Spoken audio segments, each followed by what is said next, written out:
step 3, where we introduce a specific action in the form of a communication to the officials on your planet having to do with the idea of the revelation of information connected to what you term UFOs, UAPs, and extraterrestrial activities, information, and knowledge. We have crafted a specific letter for you to send out. We have transmitted this through the channel with very specific wording. The wording of this letter should be given out verbatim, so it is up to you to copy it intact, adding nothing, subtracting nothing. It will serve a very specific purpose of timing for things that are to come up in your near future, and build a momentum of energy that can lead toward the acceleration of the probability of open contact on your planet. But again, it is up to you to decide to participate in sending this letter out in the way that it is instructed to do so. But again, the degree to which you are willing to participate in this will determine the vibrational state that is conducive to the idea of open contact and being in alignment with the Interstellar Alliance. Again, completely in your hands as to what degree you participate in this. But there are specific reasons for the timing of this, as instructed in the letter, and the way in which it is presented, how it is worded. There are things that it will connect to. There are chords, in a sense, that it will strike within different people in very specific ways. We have, to some degree, in a limited fashion, done a similar experiment with you before as a kind of beta test to see how many people would participate. And this leads us to the creation of this version of it now that we are actually in the Interstellar Alliance social experiment. And this takes the form of step 3 to increase your activity, your physical activity, your engagement, your involvement in your world, specifically along these lines, specifically in this vibration, in this energy, to again gauge the degree of willingness that you have to present yourself in a certain way, to establish yourself within a certain frequency, within a certain vibration, and to state clearly from your particular perspective as an individual member of the Interstellar Alliance, the things that are relevant and important for activities in the world, for directions to be taken, for actions to be taken on your part and the part of others that will allow more probability to bring about the idea of open contact and to accelerate the timing of such. And so, to this purpose, in the delivering of step 3, Nania, I will ask you to read the Interstellar Social Experiment, step 3, out loud to share with all, and allow them to know that a download of this will be available for them to use in the way that it is instructed within what you are about to read. So please proceed. Interstellar Alliance Social Experiment, Step 3. Send the following letter by email or regular mail to every government representative in Congress, Senate and House, and all party members, as well as to the presidents, premiers, scientific, military, and political leaders of every country on Earth, every 3 months until they take action as requested. And the letter should say, "Dear," and you name the person, "despite military, scientific, and political statements to the contrary, we believe that UFOs or UAPs do not represent a threat of any kind to national or global security or humanity at large. There is overwhelming and well-researched evidence and thousands of eyewitness accounts that these objects have been present throughout Earth's history without detrimental effect on the day-to-day affairs of humanity. Without supporting or promoting any related conspiracy theories, we believe that certain organizations are withholding knowledge of this phenomenon out of an irrational fear and for self-serving reasons. It's time for the secrets to end and a program of transparent public education to begin in service to humanity. Therefore, we respectfully but strongly request that you, in your official capacity, immediately and publicly disclose and release, within 1 year from your receipt of this letter, any and all information in your possession, or that you are aware of being in another person's possession, regarding UFOs, UAPs, and any and all indications of extraterrestrial life, activities, and technologies, and that you publicly state your support for the complete release of all such information without limitation, editing, redaction, ridicule, or falsification. Please be aware the members of this social movement intend to vote for and elect only those leaders and representatives who publicly and actively support and promote such disclosure, and with our votes, replace all officials who do not. Thank you. And this is from the Interstellar Alliance Social Experiment Group. Thank you, Nania. When this download is made available to you, again, you may copy it, send it out as requested every 3 months, and when enough people do this, and the officials continue to receive these letters over and over and over again, and you allow yourself to do your research with regard to who is willing to support this idea publicly, and to ensure and assure that your votes will change those representatives should they not follow the requests involved in this transmission, then we will see how on your planet the idea of public opinion, the idea of public preference, the idea of the ability of the public to, as you say, move the needle on a subject in a direction that you prefer, will take effect to whatever degree you participate, to whatever degree you understand that you are your governments, to whatever degree that you will stand up and declare for yourself the ideas that are connected to the larger galactic family to which you belong, and your passion at experiencing the vibration of contact, the vibration of the Interstellar Alliance, and the changes that you may make in shifting to versions of Earth that are more and more and more representative with each transmission you send out, to act as a navigational tool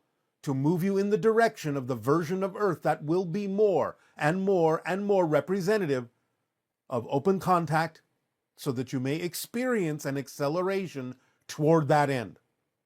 So it is of critical importance for those willing to participate that you allow yourself to send it out.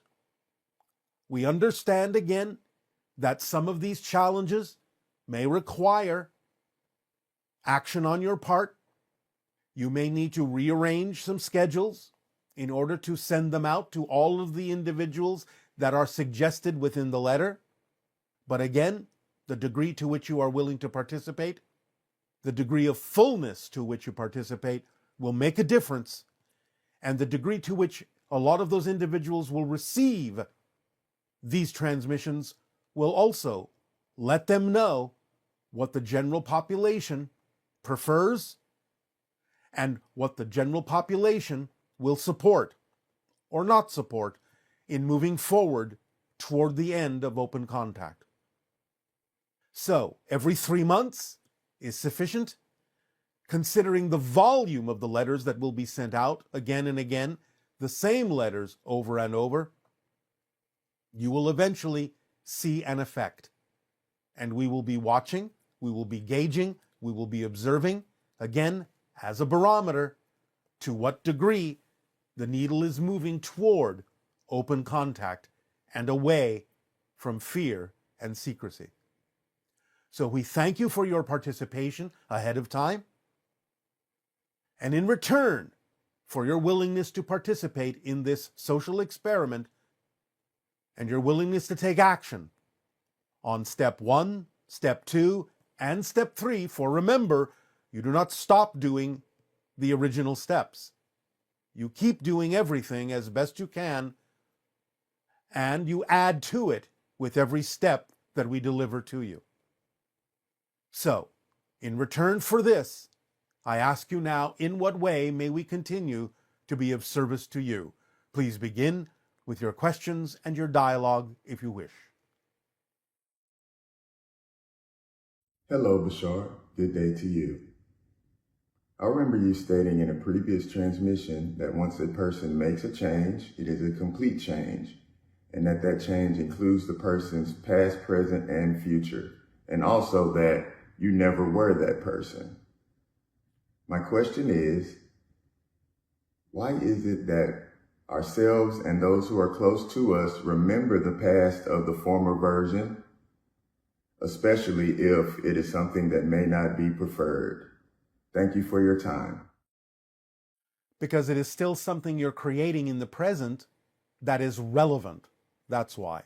You create the history over and over and over in the present as long as elements of it remain relevant to the theme that you're choosing to explore. So even though you're not the same person and you don't have the same history, you are recreating something similar every moment as long as it remains relevant to your theme. Hello, Bashar. And to you, good day. Thank you so much. I just had a couple of questions, and thank you for being willing to interact with me. I appreciate it. It is our passion and our pleasure to do so. I was wondering if my daughter and or I are hybrids, and you may or may not be willing to answer that question. All humans are hybridized. There is no such thing as a human that is not. But you are not hybrids in the sense of the ones that live on spaceships. You are not hybrids in the sense of the ones that are created through the hybridization program. But many humans have had genetic alterations by having encounters in different layers of reality that hybridize you further. But the idea is that you are not the hybrids being created on the spaceships in the hybridization program, but you are part of the hybridization program that is going on Earth for the evolutional purpose of humanity. Thank you. Do I have a specific gift or one that needs to be remembered or awakened in this lifetime? Well, what are you passionate about doing?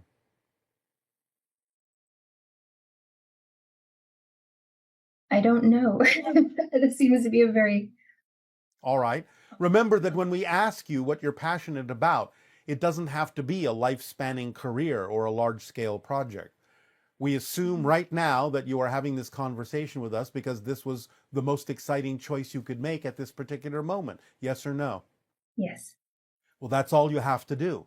When this conversation is over, look at all the regular options available to you, the ordinary options, and just pick the one that has even just a little bit more attractiveness, more curiosity, more excitement, more passion in it than any other, even just by a little bit, and act on that first. Take it as far as you can till you can take it no further. When the excitement naturally wanes and you make sure you're not the one dampening the excitement, then you look for the next thing that contains more excitement than anything else and act on it next. And you just keep doing that. Then it will usually snowball into bigger and bigger opportunities to act on your excitement. And then you will be following the formula and being of service to humanity in that way. Does that make sense? Do you understand? Yes. Thank you. So it's not a big mystery. It's not difficult to do. Just do it a step at a time. Keep it simple. And it will build and bring you, through synchronicity, more opportunities to act on your excitement, possibly in bigger and bigger ways. Yes? Yes, sir. Thank you. That's how it works. So does that remove the mystery? Does that remove any confusion? Yes. All right. Is that something that you believe you can do? Yes, sir. Oh, sir. So formal. Sorry, it's a habit. All right, ma'am. In this lifetime or in my dreams, I've interacted with several different types of beings, and I'm wondering why there are so many different forms. I feel like some people have just one that they focus in on, be they past souls or something like that. Am I meant to interact with a particular type, or am I just... You all have many different guides and many different connections. Sometimes one will be predominant, but at other times others will take turns based on the reason why they're connecting to you, the reason why they're helping you, whatever your connection may be with them, and of course based on their skill set as well, because different guides have different skills, different reasons for assisting you. So it just depends on what's going on at any given moment in your life as to who you may attract to be of assistance to you, be it an extraterrestrial being, an extra dimensional being, a spirit guide, a member of your soul family, a parallel reality version of yourself that is aware of how to connect with you in this way. It can shift and change dynamically all the time. Some people will maintain a connection to maybe one specific version of a guide, but that doesn't mean it's always the case. Thank you. And one of those was, maybe it sounds odd, maybe it doesn't, was a mechanical spider. It sounds very strange, but it was above my face while I was sleeping, and I awoke feeling it right above my face at two different points in my life. And it was one entity being thing that actually created a lot of fear in me because I was not expecting it to be there, and I didn't know if it felt real in the moment. Yes. But I realized you said that when we're sleeping, we're awake, and we're awake, we're sleeping, essentially. So I'm just wondering if you know the purpose of why it presented itself to me. Well, it is a projection of consciousness that took the form that you say gave you an opportunity to experience fear within you. So it allowed you to practice transforming that fear. Got it. It gave you an opportunity to do so.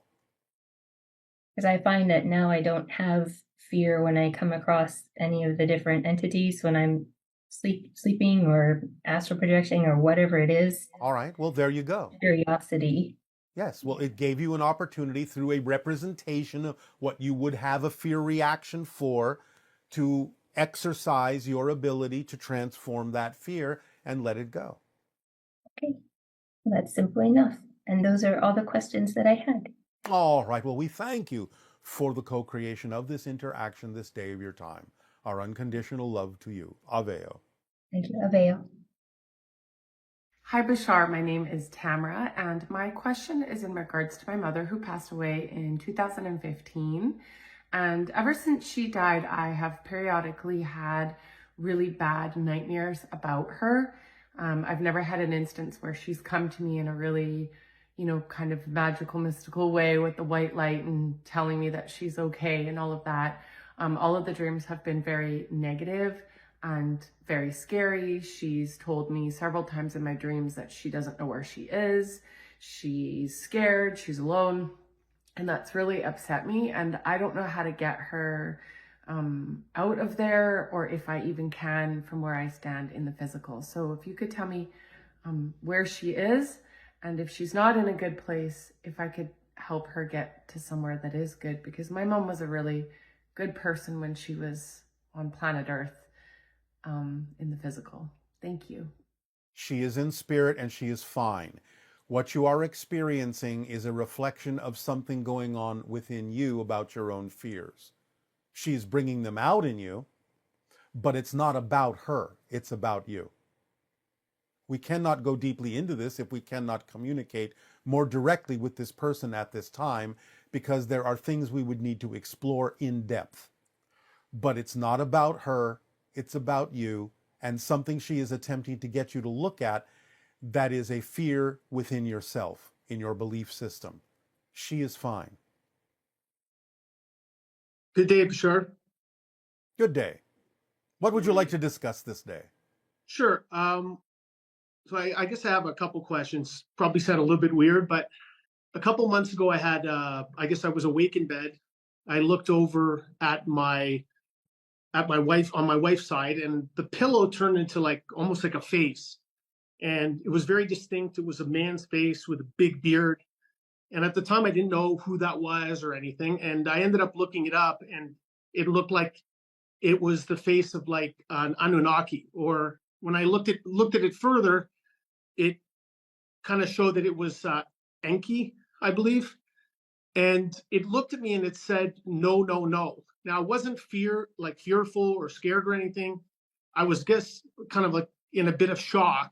So I looked at it, and then I realized later it wasn't saying no, no, no. It was saying no, no, no, like as in K-N-O-W. Yeah. And I Yes. guess my first question is why did I see that? What does that all mean? What's it trying to tell me? What do I need to know? Well, you were in the proper state to receive direct communication from another level, from interdimensional spirit realms that allow you to know that you can be more than you are, that you are more than you are as a physical being, that you're connecting to the guides that you have, connecting to the information and knowledge that you need to know. How did it feel vibrationally? I mean, I guess I was kind of shocked, just like trying to talk myself that what I was seeing was real and that it wasn't made up or anything. All Yeah, right. yeah. But I'm not asking you how you felt emotionally. How did you feel vibrationally? I guess I felt kind of excited. All right. Then remember that feeling, because that's the vibrational state to come from in all the actions you do in life that are representative of your truth, your passion, who you really are. They're giving you an opportunity to recognize what your true vibrational state is, your natural state, your core essential vibration. So, and it's also a reminder of the ancient wisdom, which is why it kind of came in a representation of a very ancient form. Know thyself, K-N-O-W. So the idea is the more you know yourself, the more you will be your true self, the more you will express your true self, the more you will constantly operate on that vibrational state that was reflected to you in that moment when you were kind of out of the way, when your physical mind was willing to open up and allow you to receive that particular reminder, that particular reflection at that time. Okay, perfect. So then this brings me back to another experience that I had in my mid-20s. Again, I was in bed. My wife was beside me. Her father had just passed away. So at the time, I saw a figure in the room. It was very tall with long fingers. It walked over to my wife's side of the bed. And again, I was trying to question myself whether I was seeing things or not. And then I saw the pillow move, and I knew right away that this was real. And I woke her up and told her about it. And then later on, after I started following some of the stuff you were saying, I'm not sure if it was her dad that I was seeing, but if it was maybe something else. I was hoping you could shed some light on that. It was something else. The father energy was present as well, but what you were seeing was something else that has to do with extra dimensional and extraterrestrial connections and participation in what we call the hybridization agenda and the evolution of humanity. So was that me being a participant in that, or was that my wife being a participant in that? At the moment, your wife at that time, okay. But wow. Your awareness of it is because you are participating in another way. Wow. Okay. Interesting. In the last several weeks, I heard you speak in Sedona, and since then we've had multiple sightings of flashing lights, once in Sedona and 3 times in Kelowna, BC, where I live.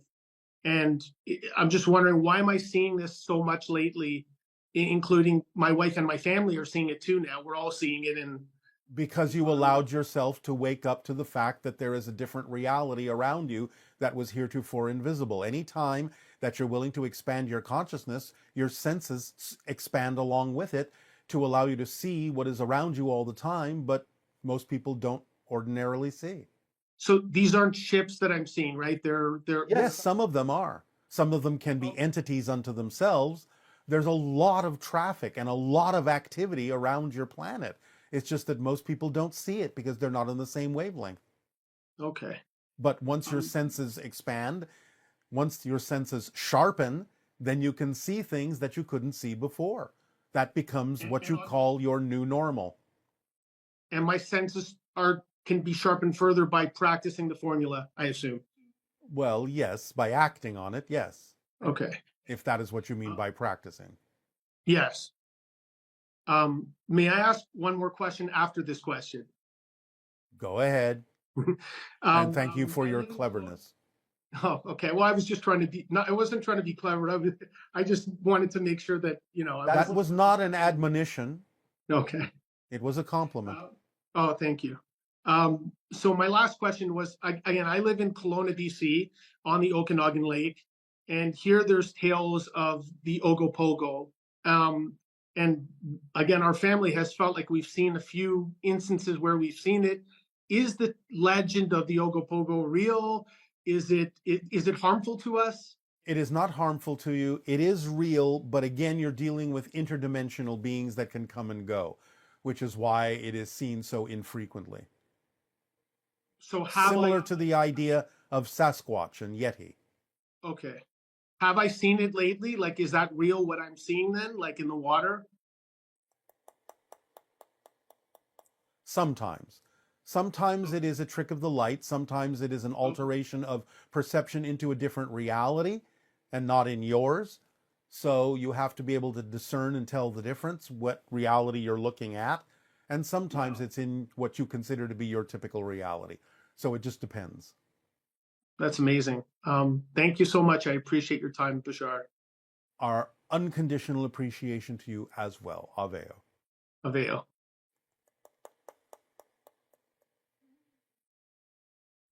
Hello, Bashar. I'm wondering if you can provide me information about a species of extraterrestrial beings I met during an astral projection. I saw a male and female of this race. They were very, very lean, extremely low body fat, and dense, ripped muscles on their arms.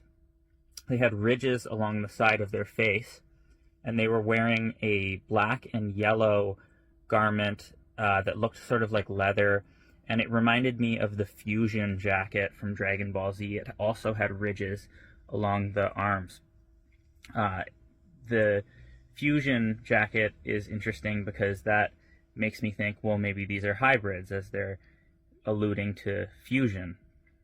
And I'd also like to comment that the name Varya came to me, and I'm wondering maybe these beings are connected to the Virgo constellation. Please expand if you can. Thanks. What you were given is a projection, an interpretation. You are not seeing the beings as they actually are. This is a race of beings we are not allowed to discuss at this time, but that you are connected to. It does have to do with Virgo, but that's all we can say. But what you saw is not exactly what they are. It was made up of an interpretation of things from your mind so that you would have something to relate to. These encounters can continue, and you may gain more familiarity with them over time. But it is not our job to discuss this further. Hello. Good day, good day. Good day, Bashar. I'm so excited to see you. We thank you. It is our passion and our pleasure to interact with you as well. What would you like to discuss? So my first question is, which which extraterrestrial race do I have? Do I have any connections with any extraterrestrial race like the Sirius or Bosnia in location? All humans have connections to extraterrestrial races. The ones that are most common for humanity are the beings from the Sirius star system, the Pleiadian star system, the ancient Orion systems, Arcturus energy, hybrids, grays, Lyrans sometimes, tall whites, Andromeda galaxy, so on and so forth, plus several others we're not allowed to discuss. But all humans to varying degrees and at different moments have stronger or weaker connections that they download information and experience from to all of these different ET races that are involved with the evolution of Earth. Okay, thank you. And so do I have any, extended family members on the other side who are, whom I might meet at some point? Yes, you all have soul family members that are non-physical. Okay, so that when open contact happens, we get to meet them. Is that? You're talking about extraterrestrials, you're talking about spirits. Because when you say family members on the other side, it means spirits. Extraterrestrials. Yes. Extraterrestrial, like people. You may meet some of your extraterrestrial counterparts when open contact occurs, yes. Okay, thank you so much. And another one is about the Judeo-Christian culture. I think you spoke about the Merovingian bloodline. Are they still around? They are. It goes all the way back to the idea of the Anunnaki bloodlines. So it still exists in many individuals. It exists in all of you to some degree. Some individuals, some strains, some cultures have a little bit more of it, more direct route to it than others, but it exists in all of you. Okay. What, with regards to the wars that are, a lot of divisions that we see today, and also, with regards steps or methods do you recommend to resolve many of these clashes or conflicts and, and the climate as a whole for the Earth? Like, what do you recommend the best path? What course of action do you think we should, both as individuals and as a collective? It is very important to let go of fear-based beliefs, negative beliefs, to have understanding and compassion for each other, that each of you walk a different path for a good reason, that there isn't just one way to do things, that there are several ways to do things, as indicated by the number of individual paths that exist, that it all leads to the same place, it all leads home, it all leads to the same source, it all comes from the same source, and to let go of the idea that you have the only truth, the only perspective that counts, but to understand and validate the individual differences among all of you to create true unity, true harmony. But when people give you opinions or truths per se, so how do you settle, or how do you so is it like a subjective? Is it completely subject to what works for each individual, or is there an ideal path which would works best for most people? Because if most This is why we give agree you on. This is why we give you the formula. And the only reason most people don't agree is because they're too caught up in their own belief system and not really looking at the fundamental reasons why those beliefs exist. Once you examine those beliefs and let go of the ones that are truly no longer relevant for you, truly not representative of your core frequency, there will be no disagreement. There will be validation of the differences, and the differences will be seen in a different light. And they will be seen as different ways to reach the same source. So you have to let go of the fear-based and negative beliefs to see it that way. Okay. So that's part of how we end up activating many of our genetic markers. By following the formula, you raise your vibration. By raising your vibrational frequency, you activate the genetic markers that are relevant for you at this time to allow for the expansion of consciousness. Thank you. And finally, do you have any personal advice for me as an individual, like what I should do, what path I should take, or Follow the formula. with regards to Follow the formula Okay. as precisely as Thank possible, you. because you are unique, and therefore you have your way of expressing your passion and acting as a living example to others of how they can do so for themselves as well. So just by following the formula precisely, then you will be doing everything you can possibly do to serve humanity, which will then in turn serve you. I like when I follow the formula at many points, I encounter, divisions. I mean, not divisions, but how do I say, difference of opinion and difference of interest when it comes to language and how we communicate. Is there at Yes. some point where those get resolved? Absolutely. Because again, when you raise your frequency, you become more and more empathic and telepathic, and you know what each other are thinking without necessarily using the languages. The languages will start to fall away when you allow yourselves to identify and feel what others are feeling, to relate to it, to understand it, to have compassion for it. When you fall in love with one another, you will speak a different language. Does that help you? Okay. Thank you. All right, we thank you. Yes, Aveo. absolutely. Good Thank day. you so much. Aveo. Good day. See you, Bashar.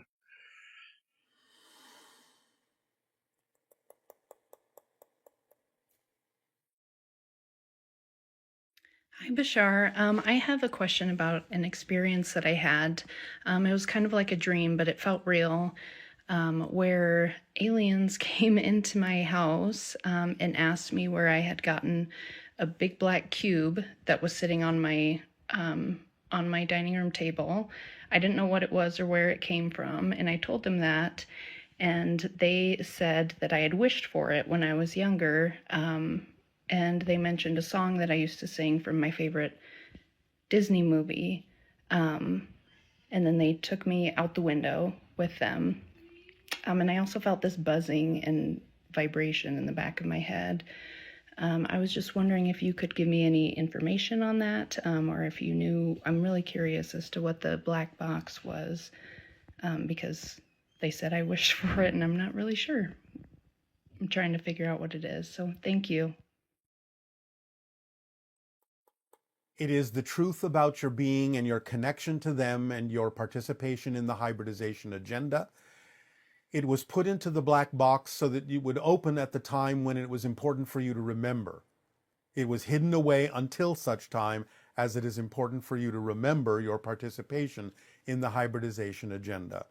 And what you experienced was a memory, not a dream.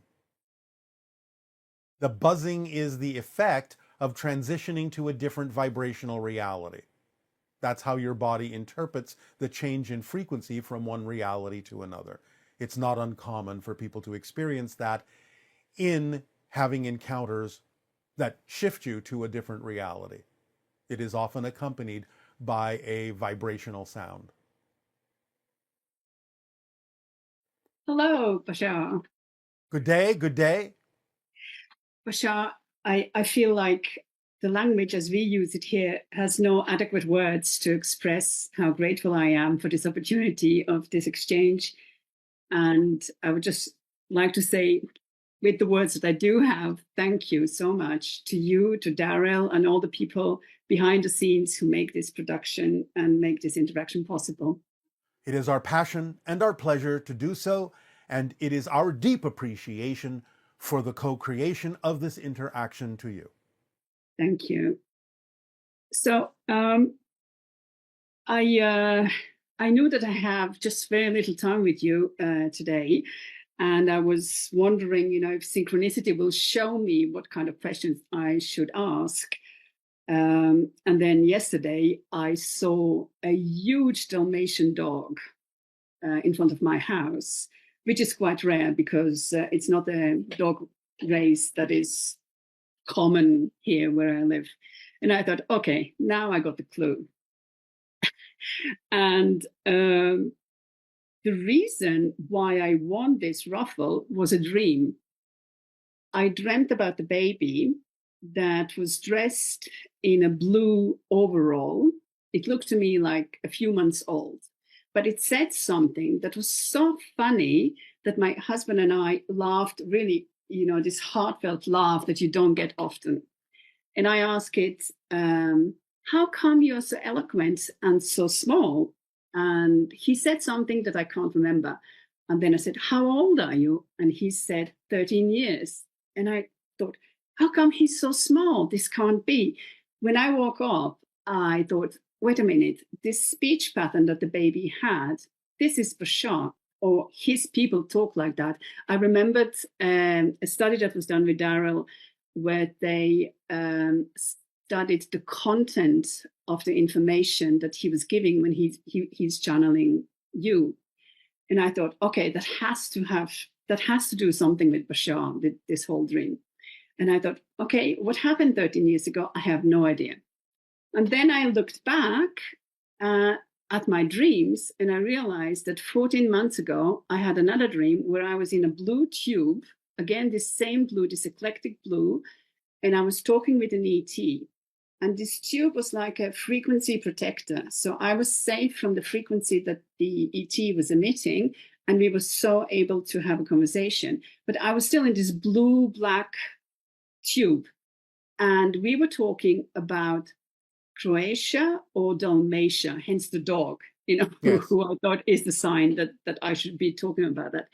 And because I was clearly agitated in the dream, but in a positive sense during the dream, my husband woke me up because he was thinking I'm struggling.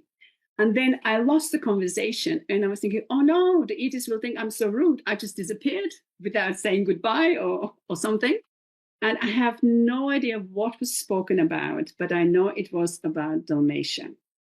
So maybe you can shed some light on that. First and foremost, do you remember what the child said that had you laughing? No, unfortunately not. All right. Remember that you are part of the hybridization program. You understand this? I understand it since the 25th of March this year. All right. Well, the child was a hybrid child. It wasn't me. It is a hybrid child that is connected to you. Okay. So, yes? Does my husband also have hybrid children? You both do, yes. Your genetics have been used, both of you, in the hybridization program.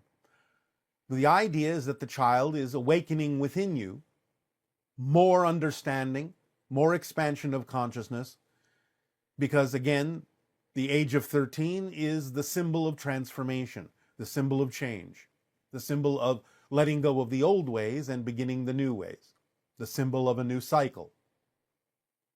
So in that transformation, you are awakening to your participation, to the realization of your participation in the hybridization program. And this can carry you forward as an energy, as a momentum, into further exploration and further understanding of the role you can play in your area in helping with the awakening by being a living example of following the formula, following your passions, living your joys, living your dreams, acting through them in a way that allows others to see that they can do so as well. Do you understand? I do. So, much of the conversation that you were having in those encounters were taking place in a slightly altered reality. And the idea of the blue is a vibration that was acting as a buffer for the vibration of the ET, so you would not be overwhelmed. The idea then is to live up to the frequency that represents your higher self, your soul. And in what ways, I'm asking you, are you able to do that on your planet? How can you be of service to humanity by acting on your passions?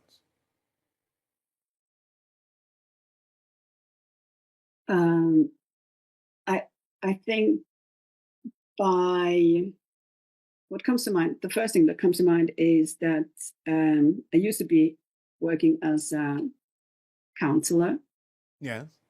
and I have overcome a lot of physical challenges, health challenges, All and all right. kinds of challenges. And I think this is an example that no matter what happens, I can still stay in a positive state, Yes. irrespective of. You can transform. You can transform whatever it is and turn it into a lesson that expands your soul. Yes. So why is it that you used to be a counselor? Because right now I'm a student again. I'm studying meditation. I want to become a meditation teacher. All right. And And so this is exciting to you, yes? not No. 100%. Not 100%. I have to tell you, since I was informed that I want this interaction with you, I had another dream that really turned my life upside down. And would you permit me now to tell you the dream? Briefly, yes. Yes. So I had a dream that I was waiting for a bus, and next to me was a man in a wheelchair, and he wanted to go onto the bus, but took my luggage. And I said, "Sir," he was an army veteran, and I said, "Sir, this is my luggage." And then because I was pulling him back, he couldn't enter the bus. But because he was going forward towards the bus, I look at the bus and I see several mantis beings standing on the bus. And I'm intrigued, benevolently intrigued. And I say to him, "Oh, look, there are mantis." And he said, "Oh, now I really have to get onto that bus." And the bus was going over a bridge from small city to big city. And the mantis were so alert. They were looking into the direction of where the bus was about to drive. And the air was filled with this alertness. You could cut it with a knife. That's how it felt to me. And I was thinking, okay, I'll go too. And then when I woke up, I asked my husband, "What do you know about the mantis?" And he said, "Not much." And I said, "I know nothing. I've heard the word, but I knew nothing." And then I started researching, and since then, I'm still grappling to fit it all together. All right. I read that they're connected with the Sasani, and I was thinking, they are connected to the hybridization program. They are the overseers. Exactly. If somebody had asked me just 3 weeks ago, "Do you want to learn more about the mantis?" I would have politely said, "No, thank you," because I thought I'm not interested at all in anything insect. And now I think, oh my God, I must be somehow connected with the hybridization program. Otherwise, I wouldn't be dreaming so rapidly after. All right.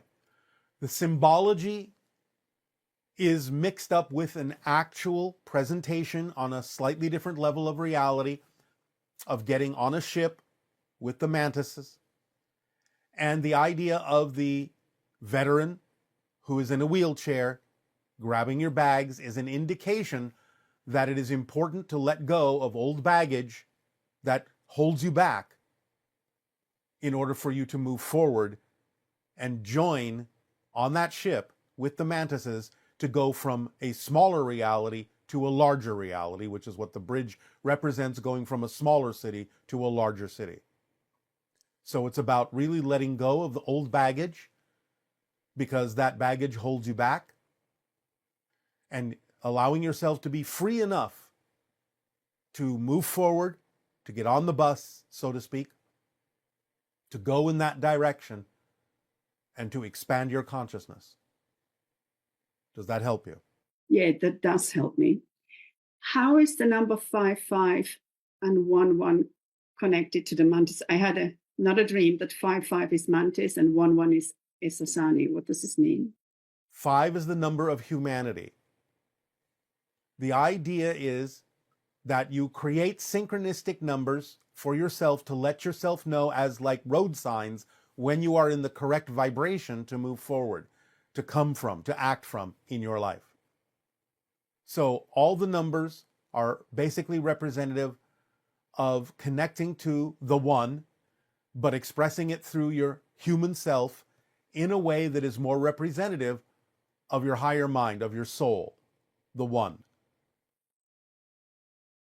Okay. And is the flower iris somehow connected to any of the hybrid children? Yes, it is not only the name of a hybrid child, the idea of the iris is that which opens up wider to allow more light in. Yes. It is not just the idea of the flower. It is more the idea of the iris that opens in your eye, the iris that opens in a camera lens to allow more light in. So open up and let more light in. Let go of the old baggage that's holding you down. Okay, thank you. Thank you. Thank you. Does this serve you? That serves me very much. Thank you. All right. We thank you. Aveo. Aveo.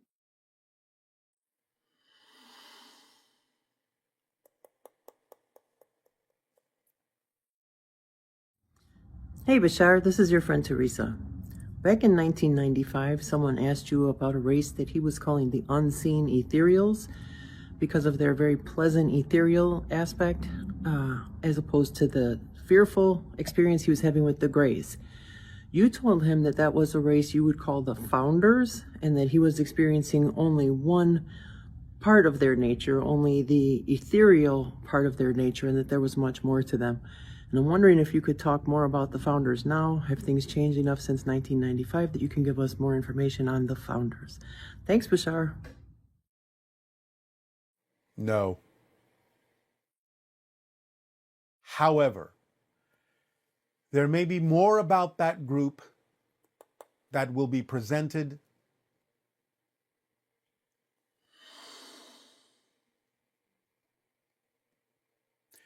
within 3 to 5 of your years, not necessarily from us, but more information about them within 3 to 5 of your years, coming from a different source.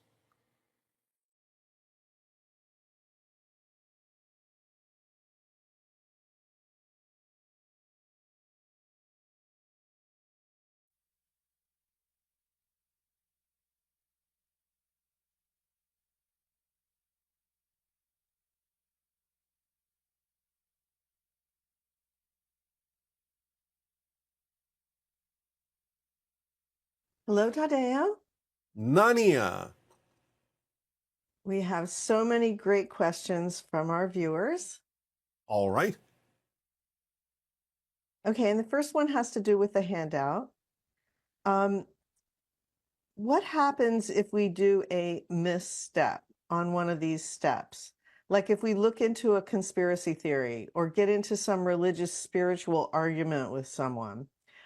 If we notice it, learn from how it feels and adjust, are we back on track, so to speak? Is there anything more we need to do if that happens? No. If you learn from it, then if you go back into the instruction in the way it was delivered, then you are back on track. So learn a lesson, learn why you may have desire to engage in that way, and then get back into the vibrational state as encouraged by the step. And realize that it's not necessary to venture that way again. Unless you do, then again, learn from it, learn why you chose to go in that direction. This can be used, like a lot of other things, to determine what your belief systems are and why you choose to do what you do. So if you use it that way, then you are learning, you are growing. But again, the idea is to realize that there is no need to do it, and that following the instruction more precisely will be to your advantage in creating the vibrational frequency that will bring you into alignment with contact and the interstellar alliance, if that is what you prefer. Okay. And in step one, you said not to engage in discussions about conspiracy theories in general. Given that the UFO cover-up has been considered as conspiracy theory, but is an actual conspiracy, would engaging in conversation about it be considered going against the rule of step one? No. because it is beyond theory at this point. There are too many witnesses, too many sources, too many verifications from many different people.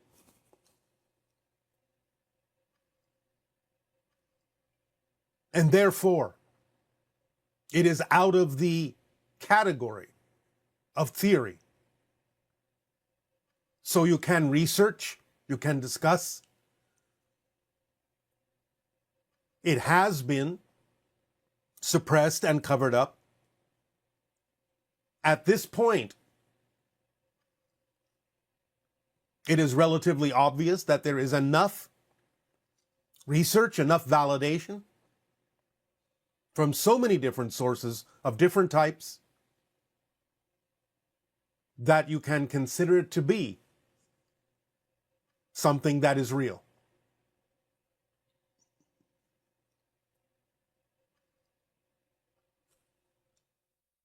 And does watching videos or stories about true or not true conspiracy theories and stories go against the interstellar experiment? What I mean is, I enjoy watching these forms of entertainment without being emotionally affected. If it is research, if you can remain neutral in observing all of the input from those particular presentations, then it is research. But the idea is to allow yourself to pay attention to whether you are becoming caught up in it once again, if you ever were, and to remain neutral in the observation of those things so that you don't necessarily develop a strong opinion in one direction or another about what is true about them or not. If it is too challenging for you to not form an opinion, to not have strong perspectives on what it is you are watching, what it is you are absorbing, then again, it would be best for now to back off and remain neutral and maybe not absorb as much of the information. But if you can remain completely neutral, completely objective, and allow it all to simply be information for the purpose of research, then it is fine. But you have to pay attention honestly as to whether that's what you're doing or not. Okay, and because you will be discussing in step 3 writing letters to specific individual officials around the globe regarding disclosure of UFO contact, and in doing so providing specific wording for us to use, I would appreciate if you could also give us instructions for non-native speakers of English. Is it okay to translate the wording you provided into our own native language and use it in whatever ways you may suggest? And is it okay to share what I have translated with the people of my own country who would also like to join the social experiment, so they can also send letters to specific individuals? Yes, that is fine. However, one suggestion we would have would be, don't necessarily rely on your own translation unless you are a professional interpreter, a professional translator who is absolutely certain that your translation is accurate in terms of the intention and meaning behind the words that are delivered in English. So you can translate it into different languages, but for those who are not proficient at the translation, then we would suggest that you find someone who is and ask them if the translation, or ask them to translate it in a way that captures fully the exact meaning of the original language. So if you can do that, and you can know that it is accurately representative, then that is fine. And also, one question that came up, some individuals may feel anxiety about being perceived as some sort of target or part of some conspiracy or something in their land. And what are some suggestions for dealing with anxiety about, in a sense, sticking out or making yourself, I guess you'd say, a target or something like that? Well, this simply goes back to some of the original ideas we have discussed for many years. You have to examine your belief system and find out why you are perceiving this in a fear-based or negative way. If the idea is too challenging for you, then as we have said, it's up to you to decide not to be a part of the social experiment. As the word implies, it is a social experiment, which means it requires interaction with society. So if you find that too challenging and are unable to let go of any fear-based or negative beliefs you have surrounding your participation in this social experiment, then don't participate. Otherwise, get in touch with your belief systems as to why you believe that it would be a negative thing to move forward in this way, and learn to let them go. Learn to let those beliefs go. Learn to transform them into something more positive so that you can be coming from your self-empowerment, your indestructible core. But again, as always, it is up to you to decide whether this is something that you are capable of participating in or not. And also the idea of, I guess, thousands of letters going out all over the planet. What do you anticipate would be the reaction from administrative levels of our planet to that kind of thing, onslaught happening? One particular reaction would be that they understand that there is organization to these thoughts, that there is unification to these thoughts, that there is similarity beyond borders, beyond cultures. This is something that can awaken them to realize that this is an important issue to look at, an important issue to address. Beyond that, there is no insistence or expectation, but we know that that recognition will occur in many individuals when they see a massive amount of individuals, regardless of country, regardless of background, regardless of other belief systems, unified in the idea of requesting the release of this information. Okay. And when you talk about the hybridization agenda by the Greys, it sounds like humanity agreed to it in some higher level, that the Earth becoming the sixth hybrid race is a part of that agenda, and this has already been decided. If humanity on a conscious level became aware of this as a fact, it would have been looked at as a silent, covert invasion and not something positive or beneficial. I suppose this is why it is being carried out in secret from the majority of the population. How would you explain this conundrum? Is the slow drip disclosure a part of making the general population accustomed to the idea? Would not carrying out this agenda result in humanity going the path of the negative timeline the Greys experienced? No. And without white lies, how would you explain it if you had an opportunity to have a transmission that the entire Earth could hear? Again, the idea is that understanding your connection to your galactic family, awakening to your true potential, awakening to the agreements that you have made for the evolution of humanity, would do exactly the opposite of allowing you to go down the negative path that the Greys took. It would allow you more opportunity to choose the path that you prefer in a positive way.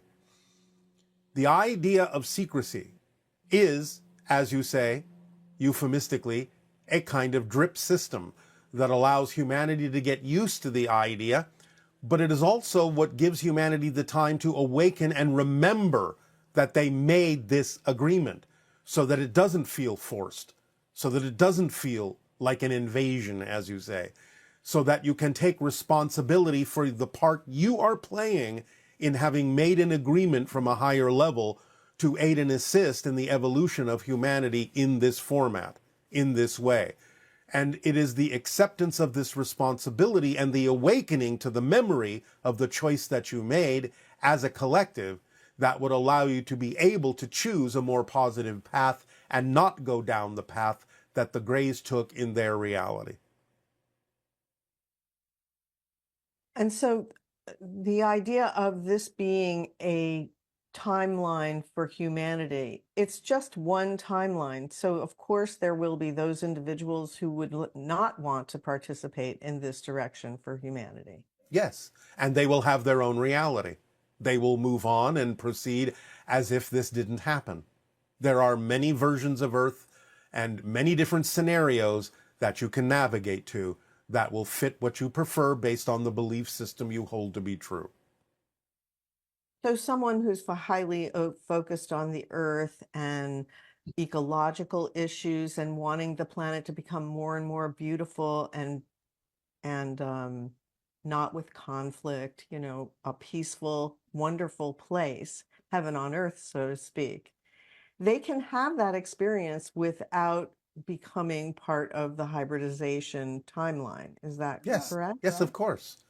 Again, there is a kind of mass consensus in large part with humanity to have agreed to the idea of aligning with open contact and aligning with the idea of the hybridization program, aligning with the vibration of the Interstellar Alliance.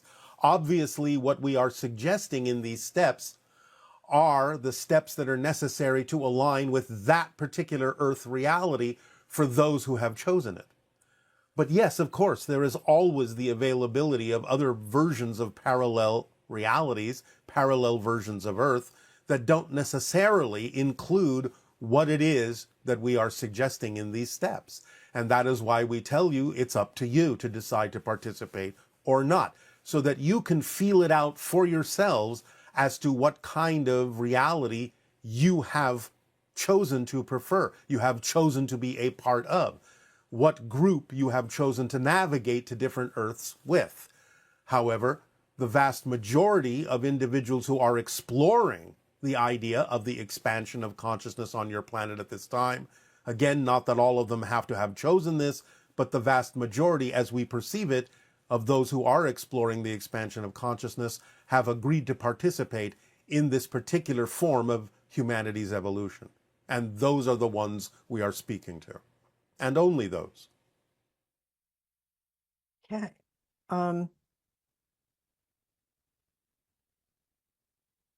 I have an image in my mind, this person is saying, in which they perceive all the people on Earth watching the news on their devices and watching live, like what happens on New Year's with the countdown and fireworks. I see the governments of Earth declare that they have opened their borders and burned their weapons. Every time I get that image, I get excited. I want to know if that image will happen on Earth, and if so, will it happen before we join the Interstellar Alliance or after? Is that something that has already happened in another version of Earth? It is something that exists in many other versions of Earth, and you have to decide exactly whether or not you are navigating in that direction. There is a high probability that many of you are. The idea of such a thing would happen after open contact, but it would have to happen before you are officially joined to the Interstellar Alliance. So in between the idea of contact and the idea of actually joining the Interstellar Alliance is where something like that would most likely fall. Okay. Now this person is asking about the formula. And they say they live by the formula, but they can't seem to make it work. Then they don't live by the formula. Excuse me? Then they do not live by the formula. Right. They're saying that I was raised with beliefs like work before play, you have to earn your fun, life is hard, you can have too much of a good thing. I find it incredibly difficult to find and change the belief systems behind these. How can I learn to feel joy and passion and be sure that I am living the formula as a self-organizing principle? Well, again, you have to actually live the formula, which you're not doing, because you're not allowing yourself to redefine some of those belief systems in certain ways that serve you. For example, when you talk about the idea that you have to earn the ability to be happy, you do not have to do that. You have to understand that joy is a natural state that belongs in your spirit, that is an expression of spiritual existence. You have to understand that the definitions you have are not working for you.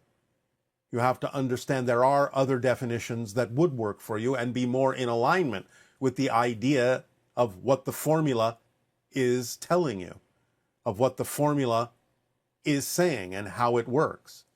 So you have to match the definitions you have with the way that the formula has been described to you as working for you to your advantage. If you hold on to definitions that are contradictory to it, then yes, you are not using the formula. It will not work because they are of a different frequency, of a different vibration than the vibrational frequency of actually following and acting on the formula in the way that it has been delivered to you. So examine these definitions in a way that allows you to reinvent them, to understand that you don't have to hold on to them in the way that you have vocalized them. The idea is that, yes, of course, there will be challenges, but challenges are fun. Yes, of course, you have to take physical action, but that does not have to be a struggle. It does not have to feel like, quote unquote, work in the negative sense. Of course, you are physical and will have to do things physically.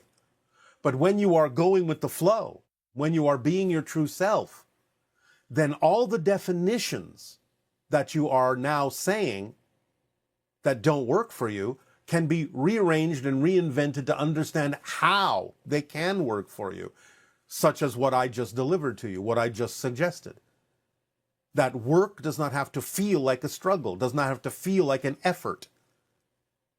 There are certain kinds of tensions and pressures that are positive and creative. Again, you have to allow yourself to feel it that way.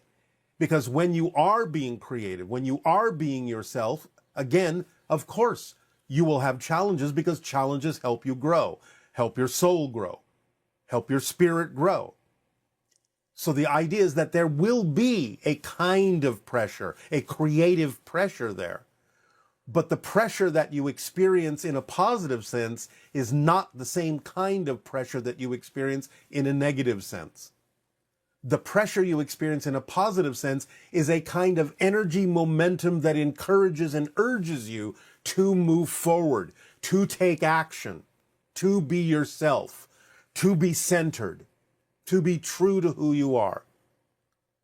The kind of pressure that you experience in the negative sense is the kind that allows you to feel overwhelmed, that you're not doing enough, that things aren't good enough.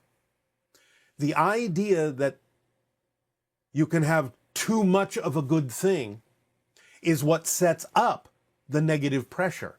Now, we understand that some of these phrases that exist on your planet are done to make sure that you don't become egotistical about it. That's really the reason that some of them exist, so that you can always have a check and balance system in case you are worried that you will become too egotistical, too out of integrity, too out of alignment. That's the only reason they exist. If you recognize them simply as a check and balance system that can be understood lightly, and you understand you're always willing to check in with yourself to make sure that you are remaining in alignment and always within your integrity, then it's all right for now and then to experience that you might step a little bit outside of it, because you know you will always bring yourself back into alignment by having that check and balance system. But the check and balance system is not meant to be a rigid shackle on you that prevents you from exploring, that prevents you from being yourself, that prevents you from knowing that happiness is your birthright. So you have to take these things that you have said, these admonitions, these phrases, these sayings, a little bit more lightly as a check and balance system, just to make sure that you're staying true to yourself and not see them as such a rigid set of rules that cannot be broken in any event for any reason whatsoever. Just keep them as an understanding that you are always willing to be aware of when you are in or out of balance, and you can move forward by acting on the formula in a freer way that allows you to know you will always pay attention to what you're doing. You will always ask why you believe what you believe, and you will always check yourself to make sure you're remaining true and within integrity to your core vibration, your essential self. So treat those phrases more lightly, and you don't have to necessarily feel so impeded by them to be yourself and feel joy in your life and be a creative, imaginative being who is more than capable of following the formula and experiencing the ease and flow of how your life will unfold in a more natural way. And this next question says, if people always follow their excitement, the dishes will never get washed, the laundry will never get done, and the garbage will never be picked up. How is society supposed to function like that? That's a perfect example right there of somebody assuming that those things can never be exciting. They are having a negative definition of those things because they are believing that those things have to be negative. Nothing could be further from the truth. There are many individuals who enjoy washing the dishes because as the water, the warm water flows over their hands and they are meditating on washing the dishes, it is like falling into a meditation, which they actually enjoy. And some individuals can use that to give themselves a break, to take a moment of pause and just do something physically simple that allows them to feel more organized, allows them to feel that things are cleaner, allows them to feel in a more meditative state, a relaxed state, doing something simple as they may gaze out the window and look at the neighborhood around them while they are doing that. You have to be very, very aware of when you yourself are making an assumption that certain things are automatically negative when they don't have to be. So all of those things can still be done, and people can also invent new ways of doing those things if it is true that none of them actually is representative of their passion. You've already invented things like machinery to wash dishes and so on and so forth, machinery to collect and process the idea of waste in a more automated way. So that's also part of you being imaginative and creative and inventive enough to do that, but cannot come from the assumption that those things are automatically negative, because assuming that they are isn't what serves you, because there are people who actually find those endeavors to be relaxing, exciting, meditative, so on and so forth, for a variety of different reasons. So the first step is not to assume that those things are negative just because you have chosen to experience them that way. Okay, and this person is saying, I need help finding my highest passion. One moment. We're going to add something else to that last question. Okay. You have to understand also that sometimes the people that do things in society, like collect the garbage, as you say, are providing a service to humanity. So it's all about understanding some of these things also, doing laundry, collecting garbage, as doing service to a family, service to humanity, service to groups. The assumption that those things are automatically negative blocks individuals from understanding that being willing to do those things is actually providing a service for certain individuals. And service to humanity is how you allow yourself to find your center in many cases. In Please. fact, aren't we hardwired in the sense that being of service raises our vibration? It's one of the highest endeavors, in a sense, that you can Yes. offer in your reality.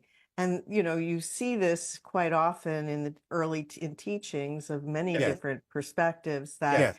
But we are getting ahead of ourselves because this issue will be one of the steps coming up in the near future. Okay. We will address it then. All righty. So this person is having trouble finding their highest passion, and people seem to progress in life, getting married, having kids, buying houses, buying cars, following their interests and traveling. I feel my life isn't moving anywhere. I am at the same place in life that I was 6 years ago. I know it may not be 100% true as I have grown at work, However, the other aspects of my life have not progressed. Now, when I meet my friends who have moved on in life, I feel I am missing out, and I wonder what my purpose really is. I feel low at times, wondering if my spiritual practices are helping at all. That is this individual's experience right now. Yes. Well, there's two things that we can address about this immediately. Number one is what we have always said, is that the idea of your passion doesn't have to be big things, so to speak. Doesn't have to be a career, doesn't have to be a large-scale project. At any given moment, you have a number of options available to you that are everyday things. Just always choose the one first that has more exciting, more attractiveness to it, more curiosity to it than any other choice, and do that first. And continue to do that as you unfold. Sometimes things will come along that will synchronistically be opportunities to do bigger things, bigger versions of acting on your excitement, but it isn't necessary that that happens. Because again, as long as you are always choosing what is more exciting than anything else, even on a simple level, then you are following the formula and you are having a life of following your passion. Again, passion doesn't necessarily mean that you have to be jumping up and down with your hair on fire or doing monumental things. But the idea in general is that this person is doing something where they're comparing themselves to other people, which you never should do. Because the idea is you are a unique individual. And what may feel like an expansion to someone won't necessarily feel like an expansion to you. So you have to get in touch with the fact that in talking about doing spiritual practices, that these spiritual practices include the idea of actually acting physically on the things that are representative of having more excitement than any other choice in them. Because many times people on your planet, when they talk about doing spiritual practices, are simply doing things for themselves and not for others in terms of sharing their gifts. They're not examining what they could be doing in service to humanity that is representative of being of service. A lot of times the idea of acting on your passion means you are giving something to someone else. You are actually expressing a gift that other people will find necessary to receive in their lives. So while it's all well and good that you feel you are growing at work, and that should be a signal to you of what we're talking about, because growing at work means you are doing something that is helping other people. You are being of service in the job that you do for the other people also doing similar jobs in the same business. So that should be your first clue that in order to expand your life in other areas, you also need to be doing things that are serving other people. If you have gifts to share, share them. If you need to write a book, write it. If you need to do a piece of art, do it. If you need to compose a piece of music, do it. The idea is that if you're holding your gifts back, if you're not acting on those things outwardly in service to humanity to give them things they may be waiting for you to give them, then that's why your life is not expanding, because you're not actually taking the action on the things that would be the gifts that you have to share with humanity. So take a cue from the fact that you have grown at work, doing something that helps other people, and incorporate that attitude and that behavior in the rest of your life by doing the things you are passionate to do. Okay, thank you. Yes.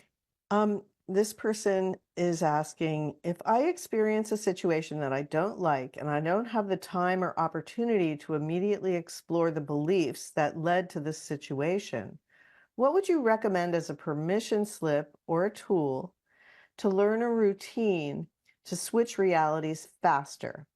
What can I immediately do in my mind to become more aware and learn the habit of perceiving this reality as not preferred by me and switching to a reality that I do prefer? All right. Let's go back to the first sentence in that question. Read it again and then stop. If I experience a situation that I don't like and I don't have the time or opportunity. Stop. This is avoidance of looking at your belief system. Make the time. Make the opportunity. You are not making the time to look at your belief systems. You're not creating an opportunity within your schedule, keeping so busy that you can't do that is an avoidance mechanism. Because if you start relaxing into yourself and not be in such a hurry to be busy with everything that prevents you from having the time, then you are avoiding the issue of looking at the beliefs, and that's what you need to do in order to change the beliefs in a way that would allow you to experience more of what you prefer. So you have to stop avoiding doing the process of examining your beliefs to let go of the ones that don't work for you. Make the time, create the opportunity. That's the most important thing you could do when that issue comes up of a belief or a situation or a reflection that you don't prefer. So you have to incorporate the ability into your schedule of having the time to do that. Otherwise, again, you're not following the formula. You're not allowing yourself to have the opportunity to look at those things for one reason or another. That's usually fear-based. So take the time. There's nothing to be afraid of in having the time to examine those things. You're not going to miss anything else. You can allow synchronicity to be the organizing principle that will allow you to accomplish what you need to accomplish without assuming that you have to be so busy that you cannot look within yourself or take the time to do so. Thank you. Yes. How can we find grounding in a reality we don't believe in? Despite being unified in oneness and having visitors showing me multiple amazing tools daily, everything here still feels like part of the collective, but ultimately meaningless. I'm completely abandoning the 3D. How do we engage with this tangible reality that feels more like a waiting room? Additionally, how will things transform following the arrival of your people? This goes back to what we have said. Get engaged. Get engaged in service in some way, shape, or form to humanity. Then it won't feel like a waiting room. If you're waiting around, then you are misunderstanding the whole point of why you chose to be here in physical reality and have this experience. So stop waiting, start doing, start engaging, start being of service in some way, shape, or form, start helping. Now, again, the idea is whatever people do with the help you share is their business and not yours. But you have to do the act. You have to take the action that is necessary for you to represent what kind of a world you prefer to live in. Because if you did live in that world, you would be doing the things that we're talking about. You would be engaging. You would be being of service. You would be taking action in those ways. So the idea is not to abandon what you call 3D. The idea is to remember that you chose to be having this experience, and you need to remember why. And it was for the purpose of aiding and assisting in the evolution of humanity by being of service in positive ways, so you can function as a living example of what other people can also choose for themselves should they decide to do so. So stop sitting on the sidelines and get engaged. Thank you. Is the human mind capable of One nonlinear? moment. Individuals listening to this transmission may notice a little bit of a difference in the energy that we are putting out in these answers. We are encouraging more strongly the idea of taking action, of really taking action on these steps and all of the things that we are discussing that are involved in the questions that come up about these steps. Because we are underscoring and underlining the importance now of actually acting on the steps that are necessary for you to really bring about the vibrational frequency, if you so desire it, of open contact and alignment with the Interstellar Alliance. So, you will feel this energy being a little bit more, a little bit stronger in terms of encouraging you and urging you to take these steps. It doesn't mean you are being forced to do anything. It means that we are now not holding back in transmitting to you the energy frequency of commitment to the idea of taking steps, of being aware enough being responsible enough, being bold enough to stand your ground, be yourself, and actually take the physical actions and steps necessary to demonstrate what you have long said you are committed to demonstrating.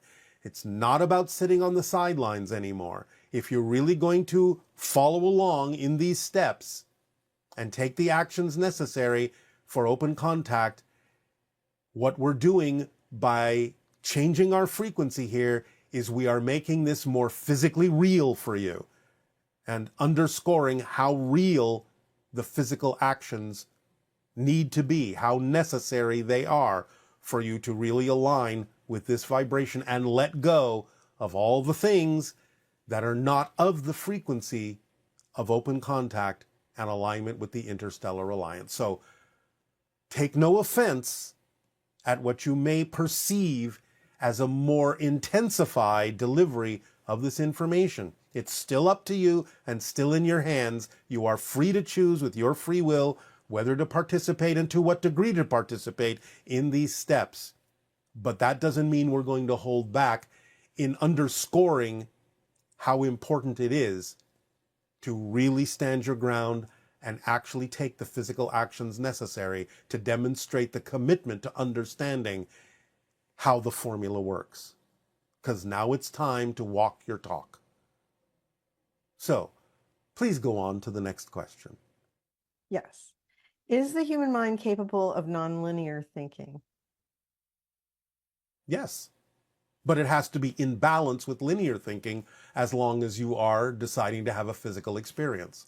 So yes, you can think nonlinearly, multidimensionally, simultaneously, with incorporating that knowledge and awareness into the idea of whatever is necessary as a linear expression of it in your physical reality, so it will be applicable to your physical lives. So you can do both. You can balance it out. And is reading always better than watching educational digital content?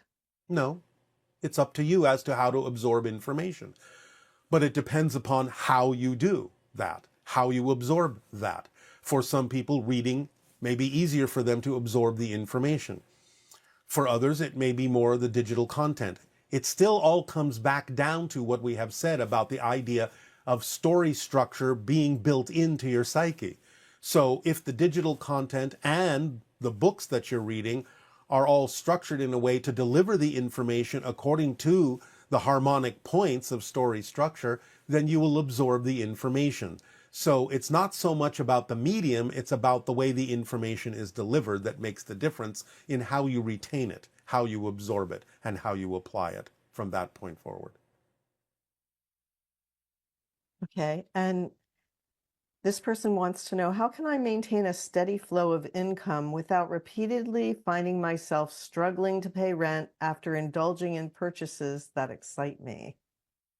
Well, you have to pay attention as to whether indulging in those purchases is actually representative of excitement or anxiety. So you have to have more deep and honest self-investigation to be able to tell the difference between anxiety and excitement. Because if you feel that you are, as you say, strapping yourself in some way, shape, or form by spending more than you have, then that may be an indication not so much of the belief that you will attract what you need, but the idea that there is a sense of lack within you. So you have to pay attention to why you are doing what you are doing, for what reasons are you spending the money that you're spending. At the same time, again, please do remember that we have discussed that there are different forms of abundance, and allowing all of them to be equal, not just having money stand out as to be the only way things can be done, but all of them being equal to one another, then you can relax the idea of what it is you may think you need at any given moment.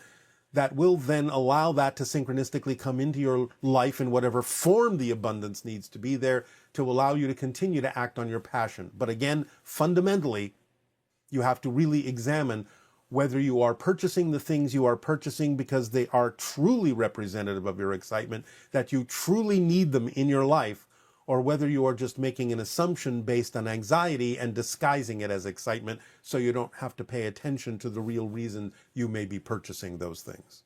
So just be honest with yourself in your self-examination. Okay, and this next question is, can you please give some examples of what limiting beliefs a person may hold that is causing them to hold excess fat on their body? Well, this goes back, now again, not the only reason, but this goes back to one of the typical euphemisms that your language provides, in the fact that you may be, quote unquote, waiting around to do what it is you need to be doing, that you're not flowing your energy outward in giving gifts, in sharing things, in doing what you're passionate about, in being of service to humanity. And therefore the energy builds up because it's not got anywhere to go. And it turns into matter, because energy, matter are different sides of the same thing. So when you are waiting to do what it is you need to be doing to express yourself fully, to follow your passion fully, then that can turn into mass and add weight to your system physically. And how might that apply to people as they age? Not that all people gain weight, but seems like a large percentage of the population gains weight as they get older. Well, again, many individuals in your population have been waiting for a long time to do what it is they are truly passionate about doing, to be their true selves. And the longer they wait, the more weight they may gain, because the idea of aging starts to imply in their belief system that it now may be too late for them to actually take those actions, and therefore that adds more weighting, and therefore that adds more weight. Okay. And what do you know about people who are addicted to substances such as alcohol, weed, and cigarettes? Addictions are usually an attempt to do one of two things. They feel an emptiness within themselves, and therefore they are using external substances to attempt to fill what they feel is a void within their spirit, within their soul. Or they are using those substances to numb the feeling so they don't have to pay attention to it. In both cases, in a sense, it's an avoidance of really looking within the self and understanding how to fill what they determine is a void within themselves, what they believe to be something missing from themselves, about the idea of their worth, their value, their deservability. All these things prevent them from feeling their connection to source, from feeling their self-empowerment. And therefore they try to fill what becomes experienced as an emptiness, as a void, with something externally which will never work, or they try to numb it with those same substances so they don't have to pay attention to it and then be afraid of looking within themselves, because they are afraid that looking within themselves, they might find out that the emptiness they feel is actually their true state. That's actually true about them, that they're worthless, that they're undeserving, so on and so forth. There is nothing to be afraid of, and people can be assisted and guided to looking within themselves without worrying that the idea of their negative beliefs about themselves are actually going to ultimately be true. Because if that were true, you wouldn't exist, because everyone is worthy by the fact of their existence. But different people have to be guided in different ways to find that out, to realize that truth about themselves. So it will depend upon the kind of person, the kind of beliefs they have, the reasons they're holding on to those beliefs. Sometimes they hold on to those beliefs also because they get attention that way. And if they felt undeserving of attention on their own, they will do things like put themselves in dire circumstances and dire situations where their very physical life is threatened, so that other people will start paying attention to them. And so in that sense, it may also work for them. But the idea is that, of course, that never ultimately works. They have to give themselves the love, and they have to give themselves the attention, and they have to allow themselves to know that that void that they feel is not really a void. It is just a belief system that they have about themselves that is not in alignment with who they truly are. So when an individual allows themselves to feel happy, to feel their connection to source, Yes. When they allow this, that automatically shifts them out of the state that you're describing, where they feel an emptiness or a loneliness, and they seek out external things to fill that. Yes, because again, external things aren't real. We understand that physical reality seems very solid to you, but it's not. It's an illusion. And therefore, those things have no real substance to them. So what you're doing is you're feeding yourself, in a sense, a diet of illusions when you are addicted to things that really have no substance. It's nothing more than a reflection or a play act saying, I feel empty, I feel undeserving, I feel unworthy, I feel that I have no soul, no solid connection to anything in creation. So all you're doing is demonstrating that by taking these illusionary props and assuming that they're actually the things that you need to repair yourself, or that you need to numb yourself so you don't have to pay attention to it. Remember, physical reality isn't real. So even though you create a physical reaction to these substances, you're actually doing that yourself. You're deteriorating yourself by yourself. You are diminishing your energy and you are making disconnections to physical reality on your own. It's just that those kinds of substances become negative permission slips that you can say, it's not my fault, I'm doing these things, and these things are doing it to me. It's all an illusion. It's all a play act.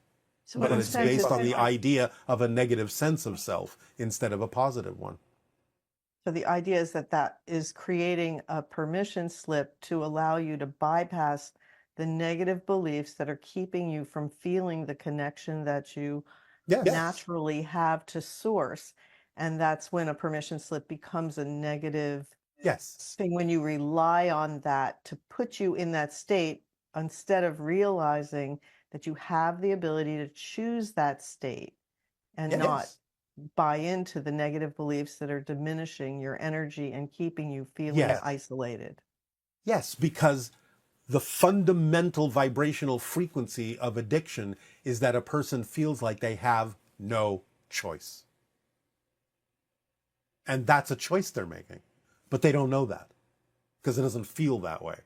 So they have to understand the paradox that having an experience of feeling like you have no choice is a choice. And once they understand that, they can break through it, if they desire to. So, like in the situation where a person comes into this life with a theme of an eating disorder, like an anorexia or bulimia, from a very young age, is there a special reason why someone would choose that? Well, yes, again, there can be.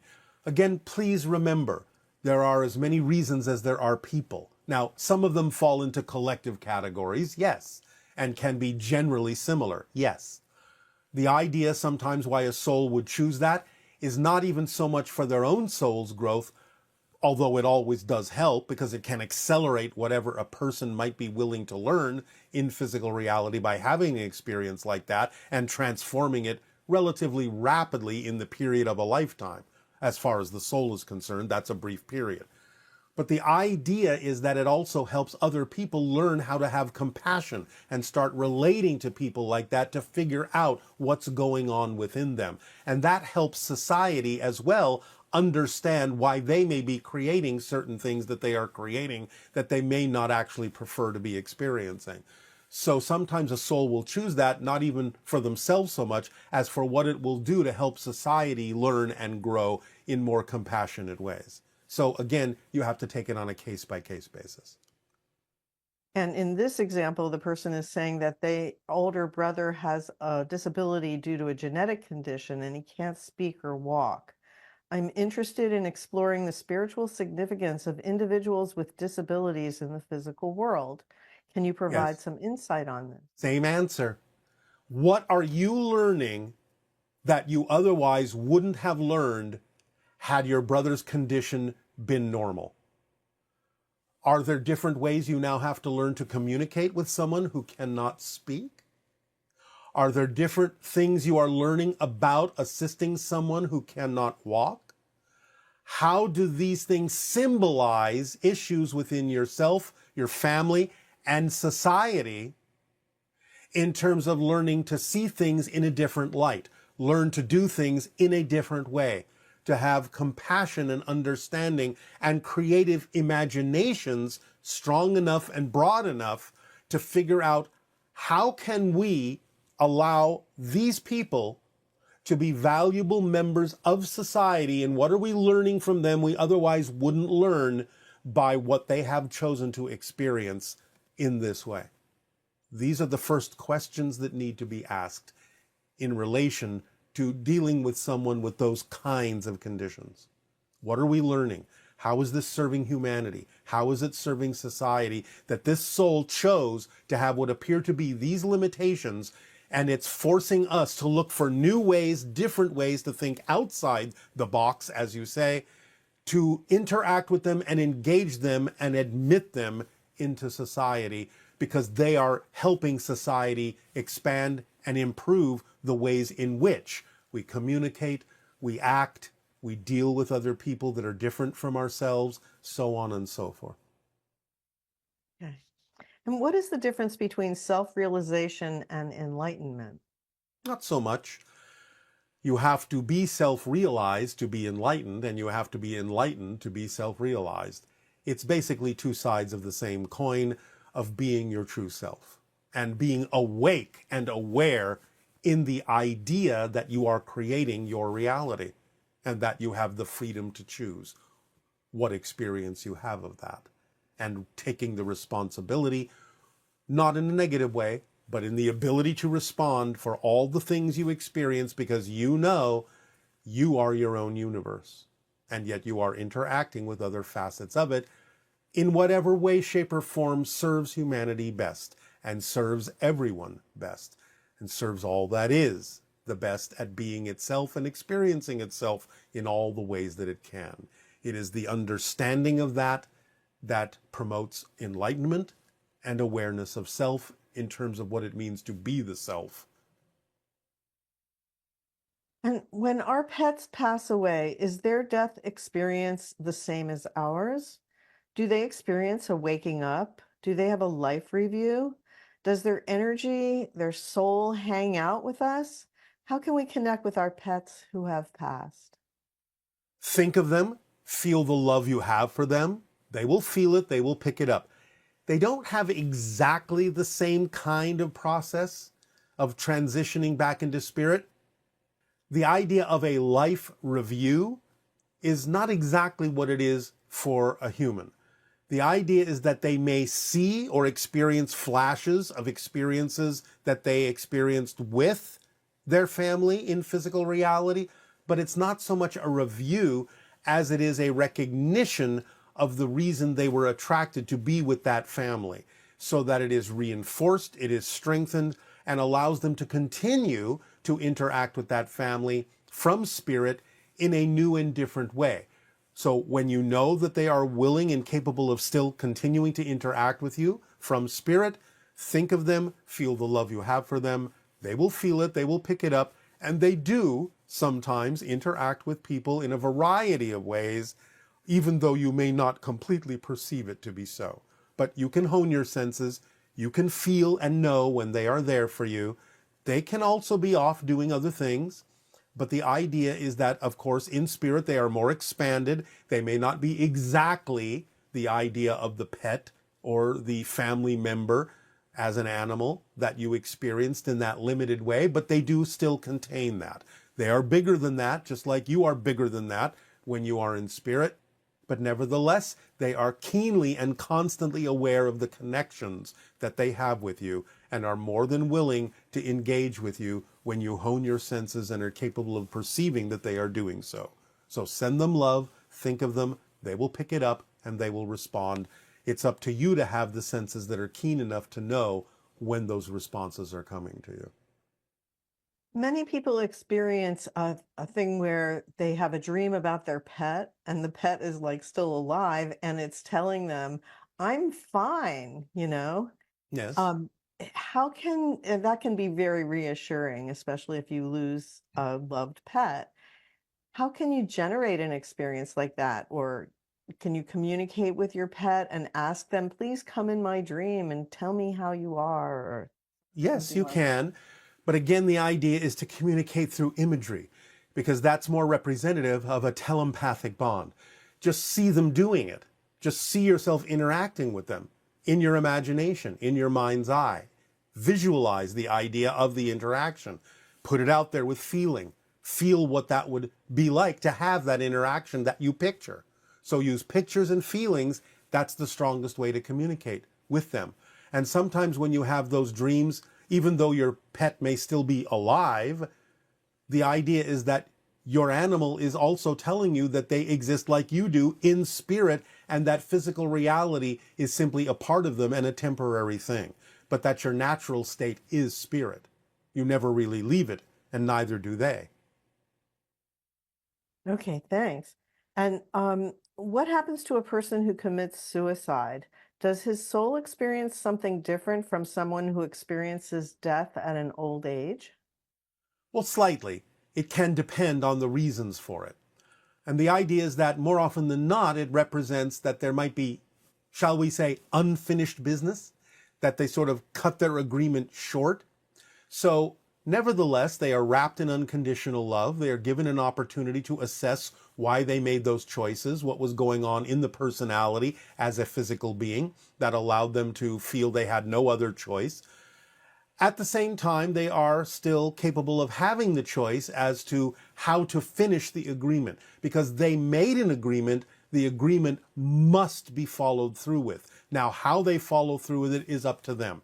They're still given the freedom to decide whether they want to experience the idea of another incarnation to play it out, whether they want to simply pursue following through with that in spirit or in another reality, in another dimension, in another civilization, as an incarnation or not.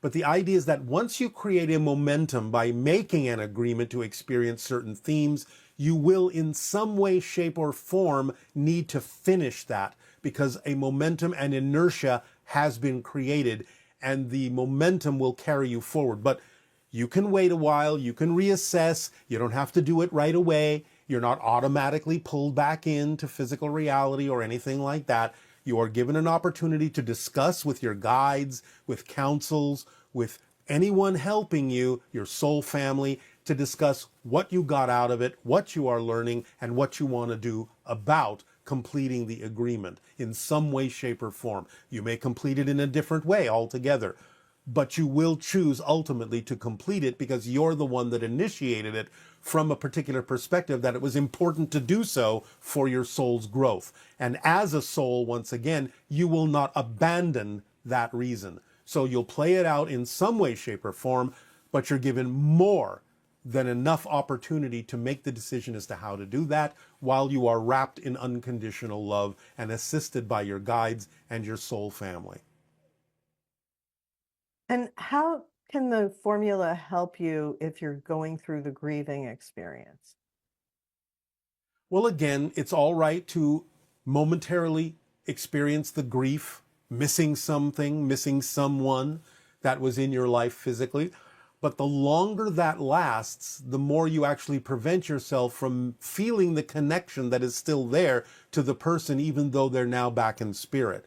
So grief can ultimately be a block to communication because you are still experiencing your relationship to them as something that's lost, something that's missing. So we understand that in the moment, grief can be something that will simply allow you to come to terms with the idea that something has changed in your relationship with them. That's fine. That's what the grief is for. It's giving you an opportunity to examine yourself and your relationship with that person so that you can come to terms with the fact that something has changed. But now you have to get to a point where you realize that you're now dealing in a relationship with them where they are more than what they were. So you can now start to experience it with joy and congratulations that they have expanded back into their natural state, that they are experiencing unconditional love in their experience, that they are sending you that unconditional love, and they are urging you and encouraging you to reach out into spirit to know that they're all right and to know that that relationship will always exist no matter what is going on with them, because that's always going to be a piece of them. and it is always going to be important for their soul's growth to have had that relationship in physical reality with you. So grief ultimately needs to transform and gives you the opportunity to transform the idea of your relationship to them by letting go of the belief systems that you've lost something, that something is missing, and starting to reconnect to them in a bigger, larger, more expanded, more loving way.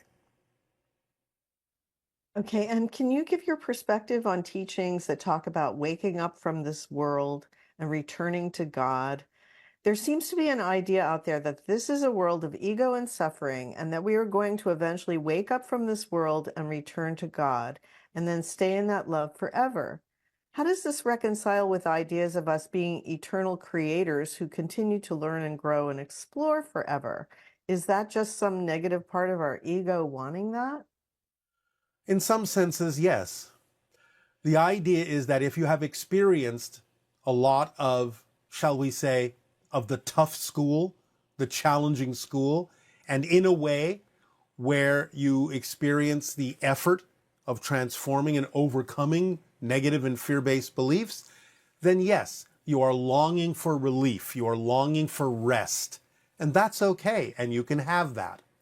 But the idea is that once you go back into spirit and are wrapped in unconditional love and have had a chance to process and rest from the experience you chose to have in physical reality, whether positive or negative, it is now the soul's prerogative to understand that it doesn't want to remain at rest.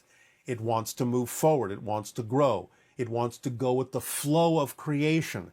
And therefore, it will choose something, whatever that may be, again, to have an experience that will allow the soul to grow. So that never ends, but you are given an opportunity, as you say, to quote unquote, go back to God.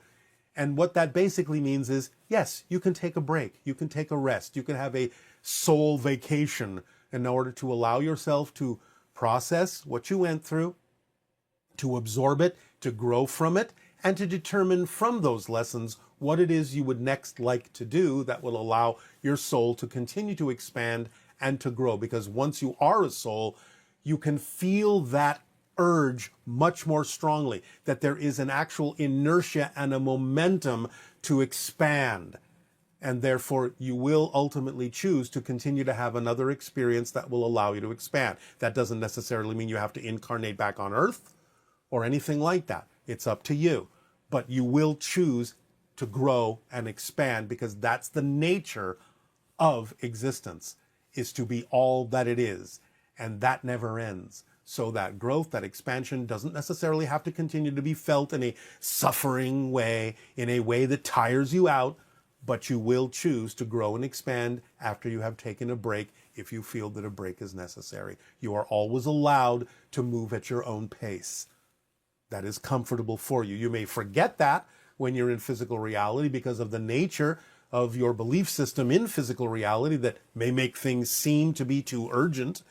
But once you are back in spirit, you will fall back into your natural flow, your natural pace, and you will take whatever amount of timelessness is necessary for you to decide, yes, I'm now excited to expand and move forward again in some way, shape, or form, and you will make the appropriate choice at that time. And if we are only ever the person that we are now, like you say, and never become anyone else, how can we continue to evolve and have new experiences after the person that we are dies and the lifetime is over?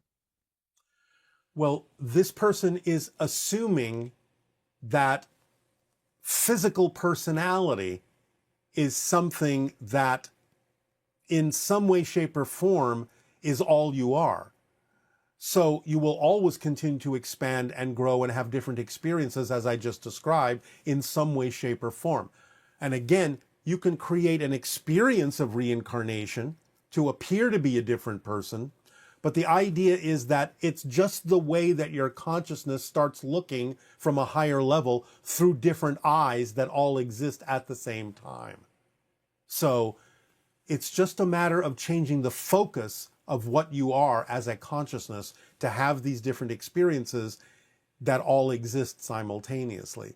So you will use that ability to grow and expand, but the person that you're looking through the eyes of, just to use that particular euphemism, that remains that person, but it doesn't mean you can't have an experience of being a different person, because in a sense, the person that you are familiar with, that you are now, is not who you are anyway. It's still eyes that you're looking through, and you have decided to look through other eyes, and you will decide to look through other eyes, and therefore it's just a matter of focusing your consciousness in a way that gives you different experiences that allow you to grow, even though you are taking advantage of a structure that already exists. We know that that explanation can be a little bit confusing, but nevertheless, that's the best we can do with your language. Actually, that's very helpful. All right. If all the parallel realities already exist and we never make changes to the structure, does it mean that the realities with pain and suffering will always be experienced by some part of consciousness? Yes. Nothing ever goes away. But again, you have to understand there are different ways to experience that concept. So there are many different ways to experience it. Sometimes you have experienced it in the way that you might call negatively. And yes, that's always a choice. It's always there. It's always part of the structure.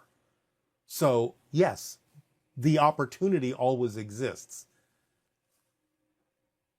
It has to, because some souls actually choose that for their own growth. Okay, we have some ET questions I think I'll ask here. Could you explain why Sasani clothing is blue? What kind of clothes do people wear in Willa's society? We've never said that all Sasani clothing is blue. I may have described some of the things I was wearing as blue at the time, but not all Sasani clothing is blue. We're not sure why you understood it that way. Nevertheless, there is a variety of color in Sasani clothing. A lot of it is similar, a lot of it is form-fitting, a lot of it serves many different functions, and we actually have said in the past that it can change color, and it can actually change its function, because it is a kind of nanotechnological suit that can become many things, including becoming a spacesuit. So it's not always the same color, and it's not always performing the same function. That's a misunderstanding. If we were not clear about that, we apologize. So it almost Now, sounds in like, Willa's time, the clothing is a variety of things. Mostly, it is always very comfortable. It is relatively loose-fitting in many cases, although, again, there are exceptions based on the functionality of what it is that people choose to wear. But by Willa's time, a lot of people will simply wear what they're comfortable wearing. Sometimes even what might be considered to be a mix of older fashion styles and styles that may come from other planets as well. And are there other members of your family that are currently being channeled through other people on Earth right now? There are other members of the Sasani society that are being channeled, no other members of my family, except now and then you have heard my father come through on rare occasions. Do you have siblings? Yes, I have a sister that is engaged in the idea of the creation of the birthing villages that crop up now and then to allow Sasani children to be born. Anybody else? There are others. It is not time for me to talk about them. Okay. And why is it that you're in a parallel reality 500 light years from Sirius and not just 500 light years from Sirius constellation? No, you have misunderstood what we have said. We are in a parallel reality.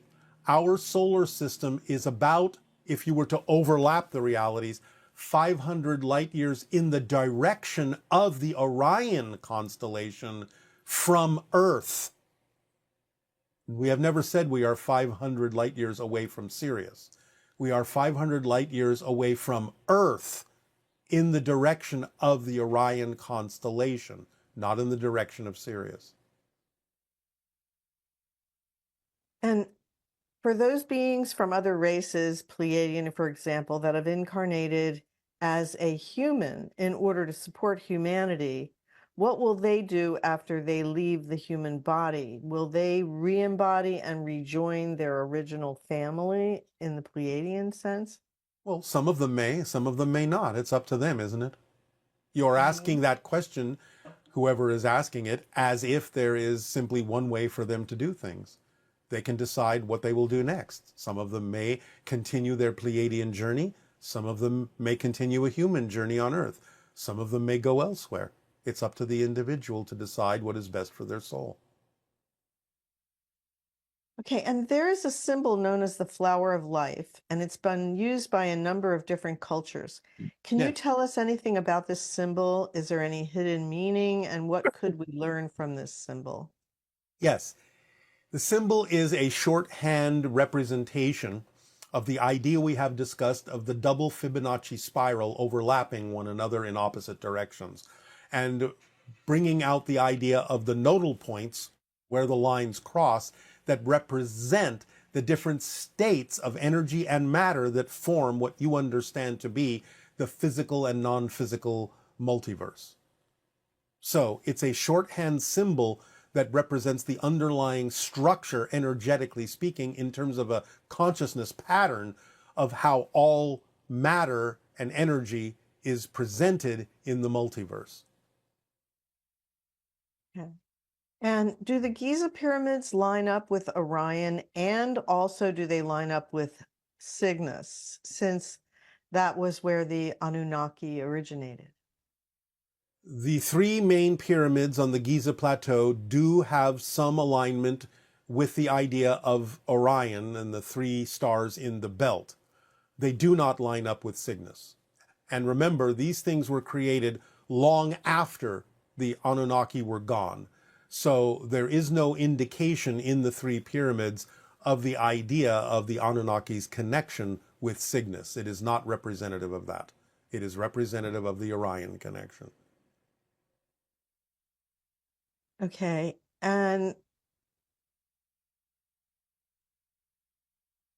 you have described how crop circles on Earth are higher level communication with Gaia. Do phenomenon like crop circles occur on Essassani and other worlds? And how do they differ from those on Earth? And how do you relate to them?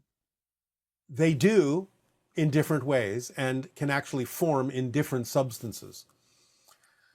The idea is that it can be experienced, as on our world and on some other worlds, as a very playful interaction with certain interdimensional levels of consciousness that communicate by making alterations in the electromagnetic energy of certain physical substances in physical reality. But they don't have to all appear in crops. Some of them can appear in water, some of them can appear in ice, some of them can even appear in solid matter, some of them can appear in the air. So it just depends on how the vibrational resonance of the civilization creates a medium for those interdimensional consciousnesses to be capable of projecting their communicational symbols. On Earth, it is used in crops because that is one of the natural ways you have of relating to the idea of Earth and the elementals, is in the things that supply sustenance to you as a human being. And so it's the easiest way to get your attention. It's the easiest medium to manipulate because you have an intimate relationship with the idea of crops because they feed you. And can you explain your role with the Ascended Masters? Are you working with them? Yes, in many cases, we have actually mentioned this before, where in transmitting to your collective consciousness, we always also go through the different archetypal levels, which includes the Ascended Masters, in order to make sure that the information we are sharing with all of you does not in any way, shape, or form intervene or spoil the surprises you have created for yourself to discover. So yes, we are always working with them to determine the best way in which to deliver information that serves humanity best. And is there a symbol we can meditate on to improve our sense of self-confidence?